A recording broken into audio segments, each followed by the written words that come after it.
ঝিনাইদহে তেল নিতে এসে বাকবিতণ্ডার জেরে এক যুবককে পিটিয়ে হত্যার অভিযোগ উঠেছে পেট্রোল পাম্প কর্মচারীদের বিরুদ্ধে। স্থানীয়রা জানায়, শনিবার সন্ধ্যায় শহরের কেন্দ্রীয় বাস টার্মিনাল এলাকার তাজ ফিলিং স্টেশনে বোতলে তেল নিতে আসেন নীরব হোসেন। পাম্পের কর্মচারীরা বোতলে তেল দিতে না চাইলে তিনি পাশের পাম্পে চলে যান। ফেরার পথে নীরব দেখেন তাজ ফিলিং স্টেশনের কর্মচারীরা বোতলে এক গ্রাহককে তেল দিচ্ছেন। বিষয়টির প্রতিবাদ করলে নীরবের সঙ্গে তাদের বাকবিতণ্ডা হয়। এক পর্যায়ে কর্মচারীরা পিটিয়ে তাকে গুরুতর আহত করে। পরে সদর হাসপাতালে নিলে চিকিৎসক মৃত ঘোষণা করেন। এ ঘটনায় পাম্পের ৩ কর্মচারীকে আটক করেছে র্যাব।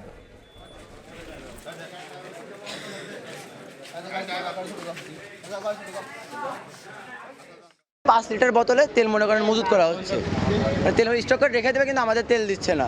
দেওয়ার পরে সে এরকম ঘাইটাকে বলে, ভাই হাত দিয়ে বসে, ভাই আমাদের তেল দেবেন না। সে উঠে নেওয়া ক্যামেরা না ভেতরে থেকে লাঠি নিয়ে এসে বেরোনো শুরু করলো। তেল নিতে আসছি, দেয় নাই, তো পাশে আরেকজন আছে নাকি মানে তাকে বোতলে তেল দিছে, এটা নিয়ে কথা কাটাকাটির মাধ্যমে নাকি হচ্ছে তার সাথে ঘাত প্রতিঘাতের একটাই হয়েছে। মৃত্যুর প্রকৃত কারণ ডাক্তারি পোস্টমর্টেম রিপোর্ট পাইলে জানা যাবে যে প্রকৃত কারণটা কি। আর এই টোটাল ঘটনাটা আমরা তদন্ত করে দেখছি আসলে প্রকৃতপক্ষে এখানে কি হয়েছিল।